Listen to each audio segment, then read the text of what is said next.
Patutlah senyap, geng. Dah tapau rupanya, geng. Patut senyap. Dah tapau, geng. Kak Cimon dah tapau, geng. Mantap lah. Halo, Assalamualaikum kawan-kawan. Ada senyum pagi ni laman Jerantut Pahang ada senyum pagi ni, alhamdulillah. Kak Cimon.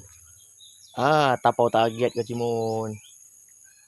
Tapau target Kak Cimon ni suara sedang-sedang atas tadi, tapi sedap lah suara dia. Bergulung suara dia. Keruk kasar. Patut senyap. Kita tak nampak pun dah tapau ke apa kan. Duduk jauh. Tu dia. Jebak ni pun kita repair sendiri. Dia buat anggar, buat jadikan 3D. Senyum. Tapau satu.